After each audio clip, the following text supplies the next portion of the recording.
Good morning.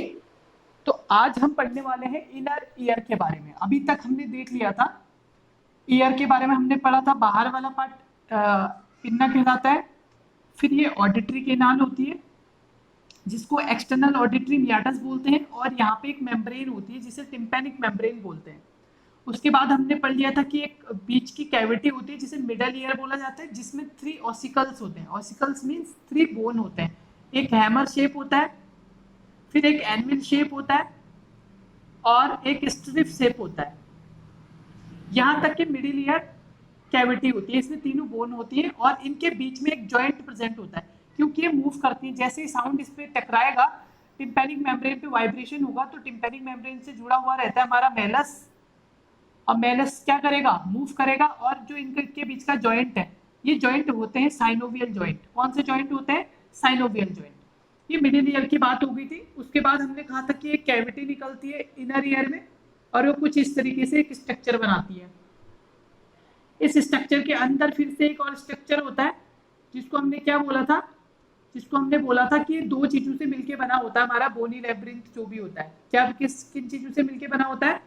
2 bone से मिलके बना होता है, जिनको हमने बोला था, हाँ सॉरी, 2 लेब्रिंथ से मिलकर बना रहता है। एक तो बोनी लेब्रिंथ और एक मेम्ब्रेनियस लेब्रिंथ। बोनी लेब्रिंथ तो बाहर वाला पार्ट है, और उसके अंदर जो कॉइल हुई है हमारी, वो कहलाती है मेम्ब्रेनियस लेब्रिंथ। तो मेम्ब्रेनियस लेब्रिंथ अंदर आके, ये अंदर वाला ही पार्ट है, तो अंदर आके यहीं पे हमारा मेम्ब्रेनियस लेब्रिंथ से ही 2 स्ट्रक्चर बने रहते हैं जो कि ट्यूब से जुड़े रहते हैं, जिनको हमने यूट्रिकल और सैक्यूल बोला था। यूट्रिकल और सैक्यूल से क्या निकले रहते हैं? डक्ट निकले रहते हैं जो कि इन केनाल्स में जाते हैं। अगर ये सब आपको समझ में नहीं आ रहा है तो पिछला वाला लेक्चर आपको अच्छे से देखना पड़ेगा, उसमें आपको समझ में आ जाएगा। आज हम केवल और केवल बात करने वाले हैं इनर एयर के बारे में, और कैसे वॉइस जनरेट होती है हमारे एयर में। तो हम नॉर्मली कॉक्लिया को कैसे देखते हैं? सिंपल सा कॉक्लिया वाला पार्ट कौन सा होता है हमारा? ये वाला पार्ट है। क्लियर हो गया? तो इस कॉक्लिया के पार्ट, इस पार्ट के अंदर हमारा क्या चीज रहती है? एक और मेम्ब्रेन रहती है कुछ इस तरीके से। तो ये जो ग्रीन कलर की दिख रही है, कौन सी मेम्ब्रेन है?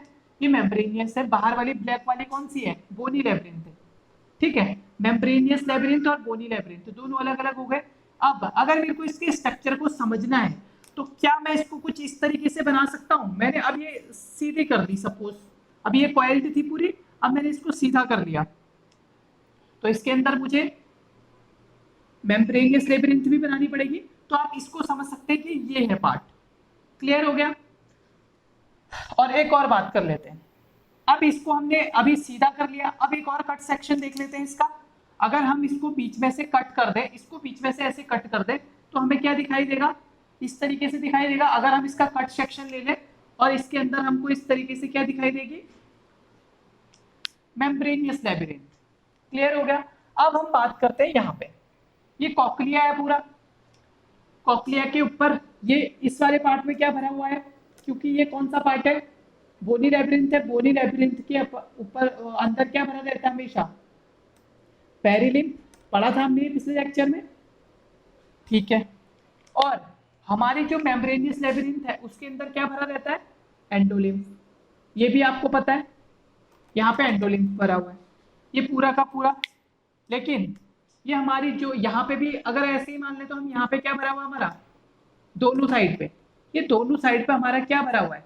मतलब मेम्ब्रेनियस लेबिरिंथ दोनों साइड से हमारे किससे गिरी हुई है? पेरिलिम्फ से। क्लियर हो गया? तो अगर इस वाले स्ट्रक्चर में देखें, तो बीच में ये जो ग्रीन वाला पार्ट दिख रहा है, ये मेम्ब्रेनियस लेबिरिंथ है, और इसके अंदर क्या भरा हुआ है? एंडोलिम्फ। और ब्लैक वाले के जो इसके नीचे और ऊपर दोनों साइड पे क्या भरा हुआ है? पेरिलिम्फ भरा हुआ है। तो आप समझ सकते हैं कि हमारा जो बोनी लेबिरिंथ और मेम्ब्रेनियस लेबिरिंथ है, उसमें आपको 3 क्या दिख रही है? 3 कैविटीज बनी हुई दिख रही है। एक तो ये वाली कैविटी हो गई आपकी, ये वाली कैविटी दिख रही है आपको, एक ये वाली कैविटी दिख रही है, और एक ये वाली कैविटी दिख रही है। ऐसे यहाँ भी अगर हम देखना चाहें तो एक ऊपर वाली कैविटी, एक नीचे वाली कैविटी, और एक ये वाली कैविटी। तो मतलब मेरे कहने का मतलब है, कॉक्लिया के अंदर हमारे 3 कैविटीज प्रेजेंट होते हैं। कितने प्रेजेंट होते हैं बच्चों? 3 कैविटीज प्रेजेंट होते हैं। अब इसे मैं मिटा देता हूँ, ये समझ में आ गया ना, इसी को पढ़ रहे हैं। ठीक है, अब इनमें देखते हैं इन कैविटीज का नाम क्या क्या होता है। तो सबसे ऊपर जो कैविटी होती है उसका हम एक नाम रख देते हैं। उसको हम किस नाम से जानते हैं? उसका नाम रख देते हैं हम स्काला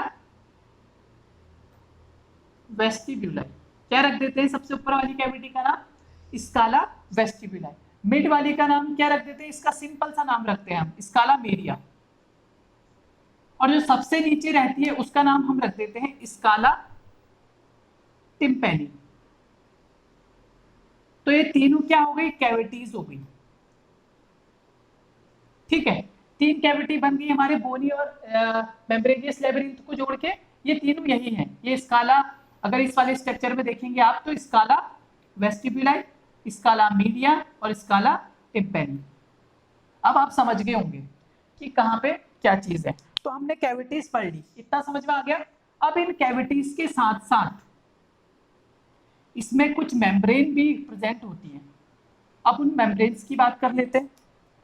अब मेम्ब्रेन किसे बोलेंगे? जो दो स्ट्रक्चर के बीच में होगी। तो ये कैविटी के बीच में एक तो मेम्ब्रेन आपको ये दिख रही होगी, ये मेम्ब्रेन दिख रही होगी आपको, रेड से बना रहा हूं जिसे, मतलब जो ये पेरिलिम्फ और एंडोलिम्फ के बीच में, मतलब या बोनी लेबिरिंथ और मेम्ब्रेनियस लेबिरिंथ के ऊपर बनी हुई है। एक तो ये ऊपर वाली हो गई हमारी, ठीक है। और एक नीचे जो बेस पे बनी हुई है, मतलब यहाँ की साइड से जो हमारे उसके ऊपर बनी हुई है, मेम्ब्रेनियस लेबिरिंथ के ऊपर नीचे की तरफ से बनी हुई है। क्लियर है? तो जो बेस की साइड से मेम्ब्रेन बनी हुई है उसको हम क्या बोल सकते हैं? बेसिलर मेम्ब्रेन बोल सकते हैं। बिल्कुल बोल सकते हैं जी, बेसिलर मेम्ब्रेन बोलेंगे हम उसको, क्योंकि ये बेसिलर मेम्ब्रेन क्या कर रही है? मेम्ब्रेन का क्या काम होता है? अलग करना। मतलब ये मेम्ब्रेन यहाँ से पार्टिसिपेट कर रही है इसको, ठीक है, पार्टीशन कर रही है इन दोनों के बीच में। अब अपर वाली मेम्ब्रेन का नाम भी हम रख देते हैं कुछ बढ़िया सा। अब ये ऊपर है, रेज है, तो इसका नाम हम रेशनर्स मेम्ब्रेन रख सकते हैं। क्या रख सकते हैं? रेशनर्स मेम्ब्रेन। क्लियर हो गया? अब ये यहाँ पे कहाँ पे है? यहाँ पे है, ठीक है। ये जो रेड वाली से मैं बना रहा हूँ ये कौन सी है? मेम्ब्रेन दो ही होती है, एक अपर साइड पे और एक लोअर साइड पे। क्लियर हो गया? अब आपको कॉक्लिया के अंदर रेशनल मेम्ब्रेन और बेसिलर मेम्ब्रेन भी पता लग गया, बहुत अच्छा। अब आपने एक स्ट्रक्चर सुना होगा जो हमारे हियरिंग में काम आता है, जो हमारे को सुनाई देने में काम आता है, वो रहता है इसी बेसिलर मेम्ब्रेन पे। यहाँ पे मैं बनाऊं तो यहाँ पे कुछ इस तरीके से, ये जो आपको ब्लू कलर का दिख रहा है ये क्या है? इसी को हम बोलते हैं बच्चों ऑर्गन ऑफ कॉटी। क्या बोलते हैं इसको? Organ of कॉटी। किसके ऊपर है? ये कौन सी मेम्ब्रेन थी? ये रेड वाली कौन सी मेम्ब्रेन थी? नीचे बेसिलर मेम्ब्रेन थी। तो बेसिलर मेम्ब्रेन पे ही हमारा ऑर्गन ऑफ कॉटी होता है। क्लियर हो गया इतना? अब अगर मैं यहाँ पे बनाऊं इसको तो यहाँ पे पूरा का पूरा है, तो ये इस तरीके से क्या बन गई? बेसिलर मेम्ब्रेन के ऊपर ऑर्गन ऑफ कॉटी बन गया। बहुत बढ़िया। अब ये ऑर्गन ऑफ कॉटी बहुत इंपॉर्टेंट है बच्चों, क्योंकि इसके बिना हियरिंग पॉसिबल ही नहीं है। यही हमारे जो भी यहाँ तक तो साउंड जाता है, अब यहीं पे ये साउंड इलेक्ट्रिक इंपल्सेस में चेंज होता है और न्यूरॉन के थ्रू ब्रेन पे जाता है। कैसे जाएगा वो भी देखेंगे, लेकिन आपको याद रखना है कि ऑर्गन ऑफ कॉटी बहुत इंपॉर्टेंट है। अब मैं बहुत इंपॉर्टेंट क्यों बोल रहा हूँ इसको? क्योंकि ये बहुत ही डेलिकेट स्ट्रक्चर है, तो हम इसके ऊपर एक कवरिंग भी करके रख देते हैं। इसको मैं ज्यादा ऐसे बना रहा हूं तो हमने इसको कवरिंग कर दिया ऐसे। क्या कर दिया? कवरिंग। तो मैं फिर से बता रहा हूं, हमने बोला कि हमारी बेसिलर मेम्ब्रेन ऊपर वाली होती है रेशनल मेम्ब्रेन, नीचे वाली होती है बेसिलर मेम्ब्रेन। बेसिलर मेम्ब्रेन पे हमारा ऑर्गन ऑफ कॉटी होता है। ऑर्गन ऑफ कॉटी को एक स्ट्रक्चर कवर करके रखता है जो ब्लैक कलर से बना रखा है मैंने। इसको बोलते हैं टेक्टोरियल मेम्ब्रेन। क्या बोलते हैं बच्चों इसको? Tectorial membrane. इस टेक्टोरियल मेम्ब्रेन कवर करके रखती है ऑर्गन ऑफ कॉटी को। ठीक है, इतना आपको समझ में आ गया? तो यहाँ पे कहाँ पे है ऑर्गन ऑफ कॉटी? ये है, तो हमने इसको कवर कर दिया ब्लैक वाले से। क्लियर हो गया? दोनों सेक्शन समझ में आ रहे हैं साथ में? ठीक है, बहुत बढ़िया। अब आगे चलते हैं हम, क्या देखते हैं अब हम देखते हैं कि इसके अंदर और क्या क्या चीजें होती हैं। अब आपको ये मेम्ब्रेन समझ में आ गए होंगे, ठीक है। अभी हम खत्म नहीं हुआ, अभी थोड़ा सा और बचा है सिस्टम। तो अब इस ऑर्गन ऑफ कॉटी पे ही यहाँ पे मतलब कुछ हेयर सेल्स प्रेजेंट होते हैं कुछ इस तरीके से। कुछ इस तरीके से सेल्स प्रेजेंट होते हैं इस ऑर्गन ऑफ बॉडी के अंदर। कौन से सेल? हेयर सेल्स बोलते हैं इनको। क्या बोलते हैं? Hair cells. बच्चों ये हेयर सेल्स कुछ इस तरीके से बने हुए हैं, मैंने दोनों में बना दिया, आप देख लो कुछ इस तरीके से बने रहते हैं। क्लियर हो गया आपका? ठीक है, मैं यहाँ पे बना देता हूँ। ठीक है, तो ये इस तरीके से कुछ हेयर सेल्स बने होते हैं ऑर्गन ऑफ बॉडी के अंदर हमारे। ठीक है, एक्चुअली ये कुछ स्ट्रक्चर नहीं होता, इनके अंदर क्या क्या भरा हुआ रहता है? हमारा साइटोप्लाज्म भरा हुआ रहता है। तो ये साइटोप्लाज्म कुछ प्रोजेक्शंस बना देता है ऐसे। क्या बना देता है? साइटोप्लाज्म ऐसे कुछ प्रोजेक्शंस बना देता है। ये साइटोप्लाज्म ने प्रोजेक्शंस बना दिए। ठीक है, साइटोप्लाज्म ये है क्या? हेयर सेल है, ये यहाँ पे है। ठीक है, ऑर्गन ऑफ बॉडी पे कुछ हेयर सेल्स प्रेजेंट होते हैं। क्लियर हो गया इतना? अब होता क्या है एक्चुअली, हमको सुनाई कैसे देता है वो देखते हैं बढ़िया करके। ठीक है, अब ये वाले स्ट्रक्चर पे यहाँ पे ही आपका जो स्टेपिस है, स्टेपिस कनेक्ट रहता है। एक विंडो होता है यहाँ पे राउंड, क्या बोलते हैं उसको? कौन सा विंडो? Sorry, Oval window. कौन सा विंडो होता है यहाँ पे? Oval window. कौन सी कैविटी है ये बच्चों? कौन सी कैविटी है ये? कैविटी पूछ रहा हूँ, सबसे ऊपर कौन सी कैविटी होती है? स्काला वेस्टिब्यूलाई। स्काला वेस्टिब्यूलाई वाली कैविटी में एक राउंड विंडो होता है ओपनिंग पे। उसी ओपनिंग पे क्या होता है हमारा, जो हमारा स्टेपिस आ रहा था यहाँ पे, स्टेपिस कनेक्ट रहता है इससे। जो हमारा मिडिल लेयर के स्टेपिस आ रहे थे ना, ये हमारा मिडिल लेयर था, कुछ इस तरीके से हमारा मिडिल लेयर था। तो मिडिल लेयर यहाँ पे खत्म हो गया था, इनर लेयर आया था। तो जो हमारा स्टेपिस होता है वो कहाँ पे कनेक्ट रहता है? हमारे स्टेपिस राउंड विंडो पे, सॉरी ओवल विंडो पे, मैं बार बार इसको राउंड विंडो बोल रहा हूँ। तो ओवल विंडो पे हमारा स्टेपिस कनेक्ट रहता है। अब जैसे ही वाइब्रेशन आया, तो वाइब्रेशन ने सबसे पहले इसके अंदर कौन सा फ्लूइड भरा हुआ है स्काला वेस्टिबुलाई में? पेरिलिम्फ। तो जैसे ही यहाँ पे साउंड गया, तो पेरिलिम्फ पे इसने क्या किया? एक प्रेशर डाला और पेरिलिम्फ ऐसे हिलने लग गया। ठीक है, पेरिलिम्फ के नीचे कौन सी मेम्ब्रेन है? पढ़ा था हमने अभी, नीचे बेसिलर होती है, ऊपर कौन सी होती है? अगर आपने यहां तक पढ़ लिया है तो इसका आंसर आप करोगे, मैंने बता दिया है। तो आप इसको कमेंट में लिखोगे कि ऊपर वाली मेम्ब्रेन को क्या बोलते हैं। क्लियर हो गया? तो इस मेम्ब्रेन के हिलने से इसके अंदर भरा हुआ इंडोलिम्फ भी हिलेगा। जो मीडियल वाली कैविटी है स्काला मीडिया के अंदर इंडोलिम्फ भरा हुआ है, वो हिलेगा पूरा। और वो हिलेगा तो बेसिलर मेम्ब्रेन पे ये हेयर सेल्स भी हिलेंगे। अब ये हेयर सेल्स भी हिलेंगे। अब ये कैसे हिलेंगे देखिए, इसके अंदर जो प्रोजेक्शंस हैं कुछ इस तरीके से, ये जो बाहर को निकले हुए हैं। अब सपोज ये हमारी क्या है? ये इंडोलिम्फ है और ये नीचे इसके प्रोजेक्शंस है। तो कुछ इस तरीके से, जैसे यहाँ से प्रेशर पड़ेगा ये हिलेगा, तो ये ऐसे कुछ मूव करेंगे। ठीक है, तो जैसे ये मूव करेंगे ऐसे ही, अब क्या होगा ये बात अब यहाँ से ध्यान से देखना है आपको। क्या होगा? जैसे ही आपके जो हेयर सेल्स हैं उन पे क्या हुआ? मूवमेंट होना स्टार्ट हुआ। इन पे मूवमेंट होना स्टार्ट हुआ, तो ये हेयर सेल्स के नीचे से कुछ ऐसे एक्सॉन, जो हमारी न्यूरल सेल है उसके एक्सॉन प्रेजेंट होते हैं। तो जैसे ही इसके अंदर साइटोप्लाज्म और ऊपर जो प्रोजेक्शन निकला है साइटोप्लाज्म में मूवमेंट होती है, तो इन न्यूरॉन के अंदर एक एक्शन पोटेंशियल जनरेट हो जाता है। या सीधे में बोलूं तो ये एक्सॉन एक अपना एक्टिव हो जाते हैं। क्या हो जाते हैं? एक्टिव हो जाते हैं। अब ये एक्सॉन हो गए एक्टिव। तो जैसे ये एक्टिव होते हैं, ये सारे एक बंडल बना लेते हैं। एक्सॉन्स के बंडल को हम क्या बोलते हैं बच्चों? एक्सॉन्स के बंडल को हम क्या बोलते हैं? नर्व बोलते हैं। कोई बात नहीं, नहीं समझ में आया अभी मैं रिवाइज करवाऊंगा तो उसमें समझ में आ जाएगा। ठीक है, अब इस नर्व को हम कौन सी बोलते हैं? वेस्टिब्यूलो कॉक्लियर नर्व बोलते हो आप इसको, जो कि होती है 8th क्रेनियल नर्व। अब ये 8th क्रेनियल नर्व कहां पे जाती है? ब्रेन के ऑडिटरी एरिया में जाती है। ब्रेन में कहां पे जाती है? ऑडिटरी एरिया में। और वहां पे हमारे को जो भी चीजें हैं वो सुनाई देने लगती हैं। तो न्यूरल इंपल्सेस यहीं पे चेंज होते हैं हमारे। पता लग गया आपको कहां पे होते हैं? ठीक है, अब इसको फटाफट से हम रिवाइज करते हैं। रिवाइज करना बहुत ज्यादा इंपॉर्टेंट है। ठीक है, ऐसा मत सोचिए कि आपने पढ़ लिया है, अभी दोबारा से बता रहे हैं हम कहां पे है।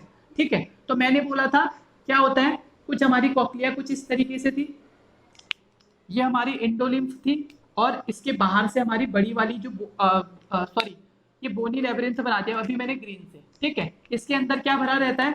जो ब्लू कलर से भरा हुआ है वो है पेरिलिम्फ।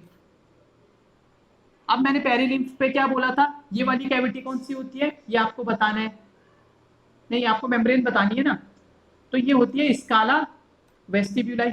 स्काला वेस्टिब्यूलाई पे कनेक्ट रहता है ओवल विंडो, ओवल विंडो पे स्टेपिस कनेक्ट रहता है। तो स्टेपिस पे जैसे ही मूव, हमारी बोन मूव हो रही थी, जैसे साउंड आया तो स्टेपिस ने राउंड विंडो के थ्रू इस पेरिलिम्फ को हिला दिया, यहाँ पे इसमें मूवमेंट हो गई। पेरिलिम्फ ने ये वाली मेम्ब्रेन जो मैंने आपको कमेंट में लिखने के लिए बोला है, ये वाली मेम्ब्रेन में मूवमेंट हुआ। इस वाली मेम्ब्रेन में मूवमेंट होने से हमारा जो इंडोलिम्फ था उसमें मूवमेंट हुआ। इंडोलिम्फ में जैसे ही मूवमेंट हुआ तो यहाँ पे हमारा ऑर्गन ऑफ कॉटी था जिसके अंदर हेयर सेल्स प्रेजेंट थे ऐसे। तो इन हेयर सेल्स के जो प्रोजेक्शंस निकले थे वो भी हिलने लग गया, ऐसे मूवमेंट होने लग गया। इनके नीचे से यहाँ पे हमारे एक्सॉन्स पड़े हुए थे, ठीक है, नर्वस टिश्यू पड़े हुए थे।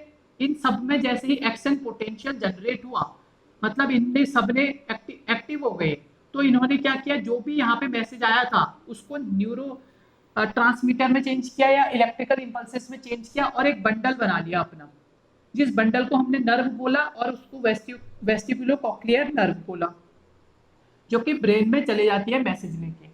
क्लियर हो गया बच्चों। दूसरी चीज, अब यहां से कोई भी चीज होती है, ठीक है, तो ये तो है राउंड विंडो। अब जो ओवल विंडो है वो कुछ पोजीशन होती है उसकी यहाँ पे। अब आप सोच रहे होंगे कि जैसे हम डायग्राम में बनाते हैं ना वैसे एक्चुअली नहीं होता, ठीक है। मैं आपको ये ऐसे दिखा रहा हूँ लेकिन ये ईयर में ऐसे रहता है, ठीक है। आप अभी इसको ऐसे देख रहे हैं, अगर मैं ईयर भी बना दूं यहाँ पे, ये ईयर है सपोज, ये ऐसे ऐसे दिख रहा है आपको, लेकिन ये ऐसे सीधे नहीं होता। एक्चुअली ये वाला जो पार्ट है वो कुछ इस तरीके से होता है, एक दूसरे के सामने फेस किए होते हैं, ठीक है। तो कुछ इस तरीके से रहता है। अब आप देखिए इसमें जैसे ये सारी चीजें हुई, मैसेज जनरेट हुआ, तो मैसेज जनरेट होते ही कहाँ चले गया, ब्रेन के पास चले गया और ब्रेन को हमारा मैसेज मिल गया। आज के लिए इतना ही, अगले वाले लेक्चर में और भी ज्यादा चीजें पढ़ेंगे, थोड़ा सा इसी को और आगे लेके जाएंगे।